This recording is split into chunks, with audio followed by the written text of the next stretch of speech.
Well, howdy, ladies and gentlemen. My name's Derek from Missouri. A little bit about me.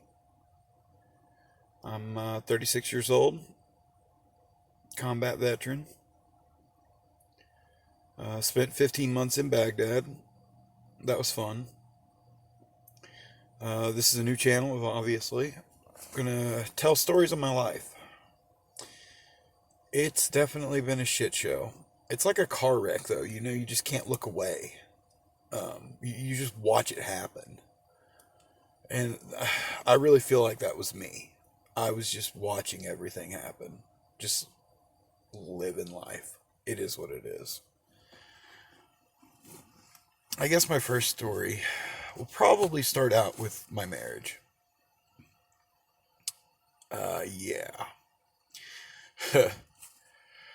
2004. Let's rewind a little bit. 2004.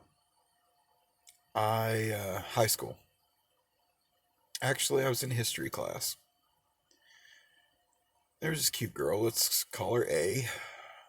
Um, Obviously, you see all these things nowadays about if a girl's name is this, she's crazy, which I wish we had that back then, so I would have known better. But yeah, yeah, she was definitely different, let's just say. But I thought she was cute. I was like, fuck it. Passed a note to her. So me and her got together. 2004, October of 2004, actually. We got together, and it wasn't bad at first because March of 2006, we both joined the Army. She became a Black Hawk pilot. I was a drone pilot. Yeah, I was a pilot. Fuck everybody. We had pilot's license. So, yeah. Uh, when we graduated AIT, she went to Riley a few months before I graduated. When I graduated, it was Christmas Exodus of '06. And we were actually slated to get married January of '07. So I get down to Fort Polk like late December, January, or December like fucking 26th, 27th. January of '07. Beginning of January. Actually, January 3rd. We, I get a phone call, random phone call from a girl named Stormy. She was like, "Hey, is this Derek?" "Yeah." "Hi, I'm Stormy. I'm uh I'm Izzy's wife." "Okay. What can I do for you?" "Well, on New Year's, me and Izzy and your fiance all got drunk and had a threesome." "Do what now?" "Yeah, and I think she's been sleeping with him off and on before then." "Oh, okay." Uh, I was shook, and I call her up and I say, "Hey, wedding's off." Hung up the phone. She starts blowing up my phone. Well, I start looking through call logs on the phones, and I find a number that's being called a lot from her number. So I call it. Turns out to be this Izzy guy. I was like, "You sleeping with my fiance?" "No, no, no, no. I don't know what you're talking about." "Okay." I was like, "Hey." 141720. Yeah, so I asked if she was sleeping with this Izzy guy. Or I asked him, I should say. Izzy's like, "Nope, no, no, no, don't what you're talking about." I said, "Okay, man to man, are you sleeping with my fiance?" He said, "No." I was like, "Okay, how about this? soldier to soldier, are you sleeping with my fiance? It was quiet for a second, and he said, yeah. Okay. Well, finally, a couple hours later, she kept calling. I finally answered.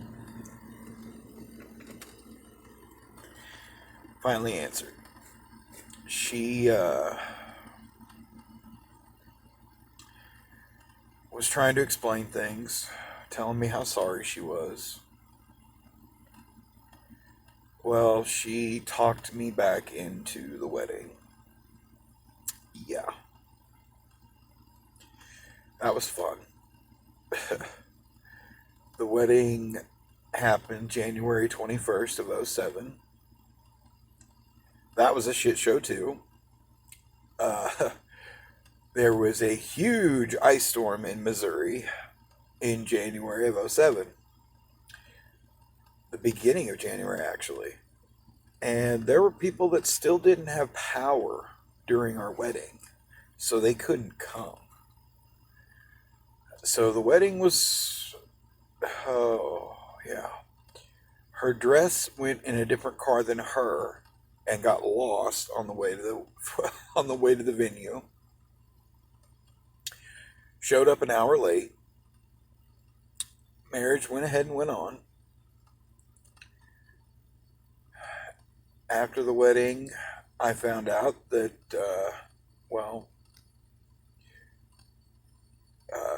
she came down sick after the wedding.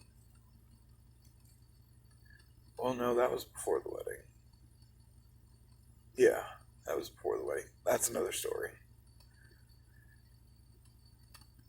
Uh, and yeah, so we got married. She went back to Riley. I went back to Polk because we weren't married before our orders, so we still were stationed at those stations.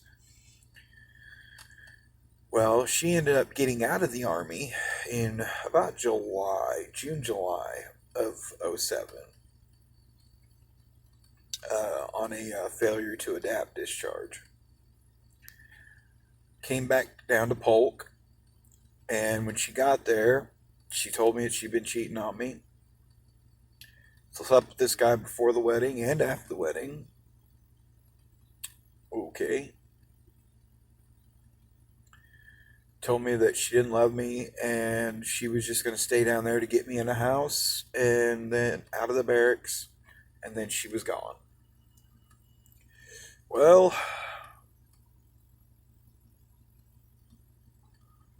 let's just say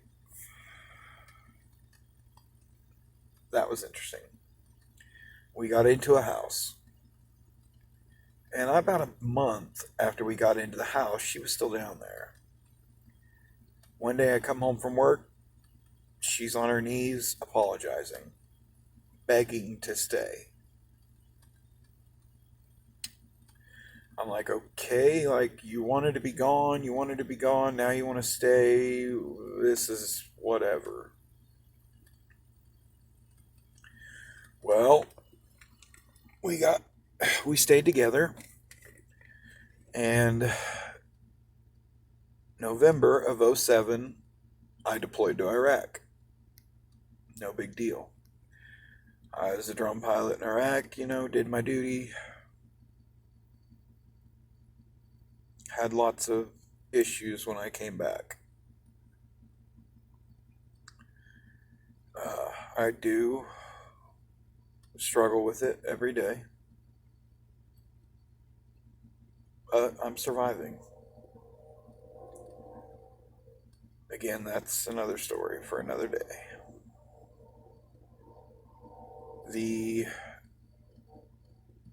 When I got back in when I got back from Iraq in January of 2009, so 15 months, yeah. She got pregnant right when I came back. which was, yeah, okay. She got pregnant October of 2009. My daughter was born. And it was one of the happiest moments of my life.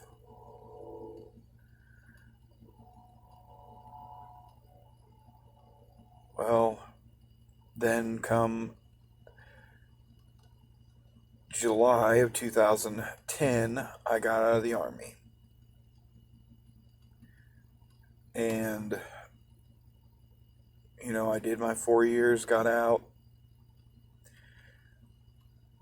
January of 2010, or excuse me, July of 2010. Then come about November of 2010, October of 2010, we got a house out here in Republic. We were living good. April of 2011, she gets pregnant with my son. February, April of 2010.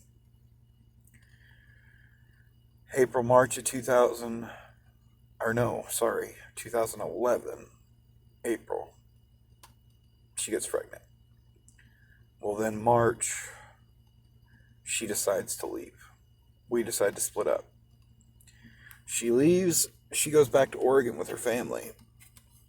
She comes back a little bit later, tells me she just wants to pick up some clothes from the house. I let her in, I'm not holding grudges. It's not me.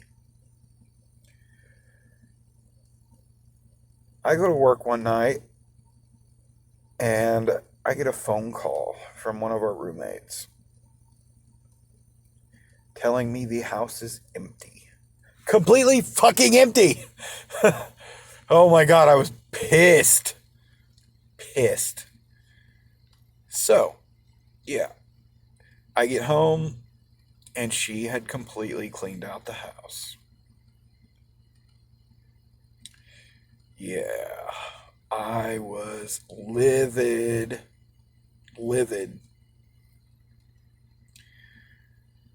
Kept calling her. Nothing. So I decide, just to move on. Get on with my life. Well, she even stole my vehicle, which was great. But October of 2000, June, July. I filed for divorce October of 2011. Our divorce was finalized, I think, December or November of 2012. Well, I decide that I'm going to change careers. And I decide I want to be a mechanic. So, I go to Arizona, to UTI. I'm down there. It was good times. I was living good down there. I mean, I had my own apartment. I had everything I needed. I had a vehicle. I was living good. This was in 2013. Was when I started school. And July of 2013, she randomly calls me up. Hasn't talked to me since the divorce. Keep this in mind. Hasn't talked to me since the divorce. And she decides to call me. Calls me up, tells me about her life, how things are going. Not going good. Well, me and her start talking again. Then July, August, September time frame of 2013, we get back together. Me and my ex-wife. Yeah, y'all know where this is going. It's not going to be good. I'm just warning y'all. Like this is your warning. You don't like cussing, addiction issues, psycho exes. This story ain't for you. Yeah. Well, we 2013, we get back together. It was good at first. We were living good. Well, 2014 comes around and I graduate UTI and we decide to move to Oregon with her family. So we move up there. And that was actually really good times as well. 2014 did good until the end of 2014 when uh, me and her left her parents' house and went up to actually Washington with a friend of mine from the military that was a friend of hers as well. We get up there and we're there a little bit. Well, October of 14, we split up again. And I decide to move back to Missouri. So I drive from Washington all the way to Missouri, get here, and actually I wasn't even here. And got a notification on my Verizon that there was an excessive call log or something. And on Verizon at the time, you could actually look at the text messages being sent back and forth on phones if you were the primary holder. So I looked at the text messages to this random number. I've only been gone a couple days, a day maybe. And she's ended up hooking up with some guy that she met. Oh my God. Okay, yeah, that's. Oh, yeah, that was a hit. We were split up about 2 weeks, and she asked to come back with me and move back to Missouri. So we come back to Missouri in 2014. 2015 rolls around. Let's see here.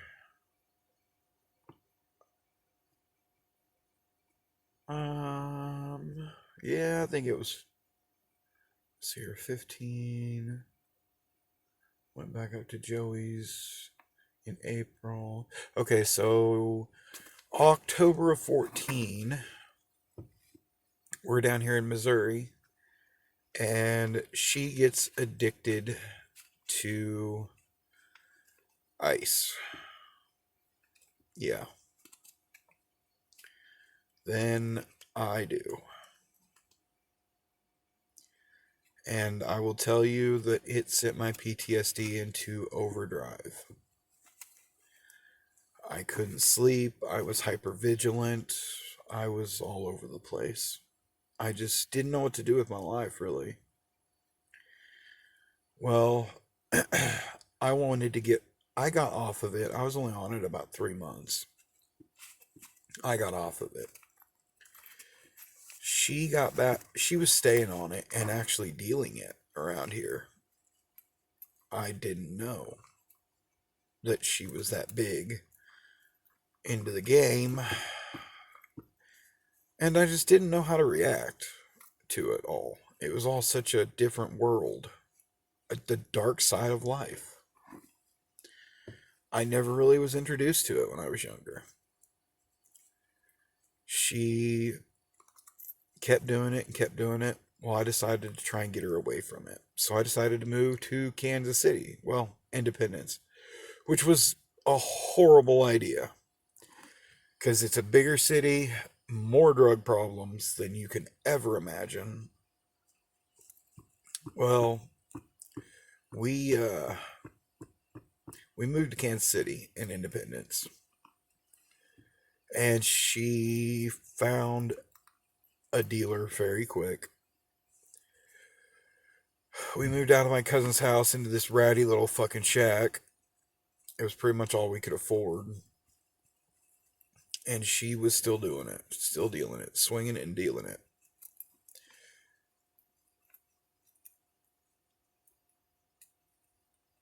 Did that until probably December of 15, when we actually got evicted from our place. We were homeless for a few days. So actually, me and my wife were living in our Jeep with our kids. That was interesting. And we had a rough time, real rough time. She finally, we got help from a veteran program out there. They found us a place out in Bonner Springs. So we moved out there to Bonner Springs.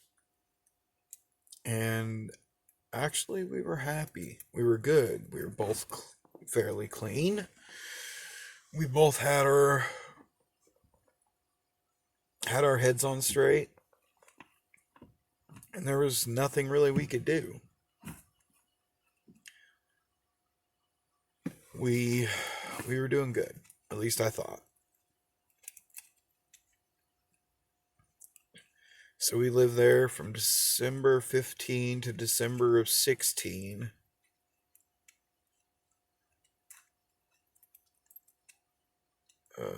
No. Yeah. Well, she did. Because November of 16, I became another drone pilot. I started flying Aerosonde out in Blackstone, Virginia. So I was out there. She was here in Bonner Springs. We were split up for a little while. She decided to come out there to Virginia with me. So she drove out to Virginia. And yeah, that was a funny story because the alternator on the Jeep went out. So she was having to stop every fucking 20 miles and beat the alternator to keep it working. She got down there. We got a new alternator for her. I put it on. And we were happy again there for a little while. Until December of 16, January of 17, when the contract fell through and I didn't have a job anymore. So we both moved back here to Missouri, back to my home state. We were here for a few months until, let's see here, until April. April 17, May of 17. We decided we were going to move to Oregon, and she wanted to go out first to scout out a place. Good idea. Go on. She went to Oregon. While she was in Oregon, she started slinging Colombian marching powder, let's say. And apparently a couple of her family members were in it. Not saying names again, but a couple of people were in it. Great. I found this out because she actually left a phone back at the house, and that phone was still connected to her Facebook account. So I got her Facebook messages. I got the same messages she was seeing. And I didn't tell her for the longest time. I didn't want her to know I was getting those messages so I could still get them. So I could see what the hell was going on. Pretty sure she was cheating on me because she came back end of September of 2017. And she was here less than a month probably until October of 17. And then she told me one day I was sitting out in the vehicle and she told me that she wanted to break up, wanted to split up again. Okay, whatever. I mean, I fought for her. I wanted to stay with her. I really did. I loved and cared about her at the time. And to be honest, she will always have a place in my heart because she is the mother of my children. And she did save my life in Iraq, which that's another story for another time. But yeah, she saved my life. And when we split up, it was a mess because my friend's mother, my best friend's mother, had just died, and this was like a second mother to me. And it was a really hard time for me as it was, and she was splitting up with me. And then to find out she's sleeping with her boss and a few other guys, from what I can remember. And she was actually still living at my house, sleeping with these other guys. She would leave at 8:30 at night after the kids went to bed, and then get up at 6:30, or get back at 6:30 before the kids went to school. So the kids didn't even know she was gone. It's a rough life. It really is. And I've been through a lot. I've been through a lot of trauma, a lot of interesting situations. Been in a couple of fucking Mexican standoffs. That's fun.